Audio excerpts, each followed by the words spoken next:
ঠিক আছে, আপনারা জানেন আপনাদেরকে কিন্তু আমি 2 দিন আগে একটা অ্যাড দিছিলাম যে Oppo F27 Pro Plus, তো এটার বয়স হচ্ছে 4 মাস।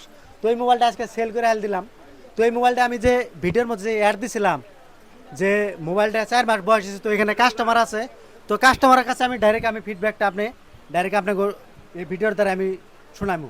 তো ভাই যে আপনি মোবাইল নেন, তো মোবাইলটা আপনি নিলেন না? হ্যাঁ হ্যাঁ তো এই মোবাইলটা যে আমি ভিডিওর মধ্যে যেরকম বলছি ওইরকম হয়েছে না? একবার একবার কারেক্ট একদম কারেক্ট হয়েছে তাই না? হ্যাঁ হ্যাঁ যেরকম বলছি ওইরকম হয়েছে না? ওইরকম কোনো ডিসপ্লে মিসপ্লে চান্স আছে? না না হ্যাঁ, না ওকে আছে। ওকে আছে দেখে নেন ক্যামেরা ট্যামেরা দেখছি দেখছি ক্যামেরা সব দেখছি ঠিক আছে না? হ্যাঁ ঠিক আছে তো গাইস, ডাইরেক্ট কাস্টমারের ফিডব্যাক আপনাকে শোনাইলাম। কেউ যদি এরকম এর দেখে মোবাইল নিতে চান তো অবশ্যই আপনারা আমার এই দোকানে এসে ভিজিট করবেন। সব ধরনের মোবাইল ফাইন্যান্স এমনকি এক্সচেঞ্জ করেও আপনারা মোবাইল নিতে পারবেন। এই ফ্যাসিলিটি আমার দোকানে আছে। তো ভিডিওটা যারা যারা মোবাইল নেবেন বলে আশা করছেন ভিডিওটা শেয়ার দিয়ে রাখেন, যে পরবর্তীতে মোবাইল নেওয়ার আগে আপনারা এই ভিডিওটা দেখে মোবাইল নিতে পারবেন। সেভ করে রাখেন। তো ভিডিওটা দেখার জন্য ধন্যবাদ।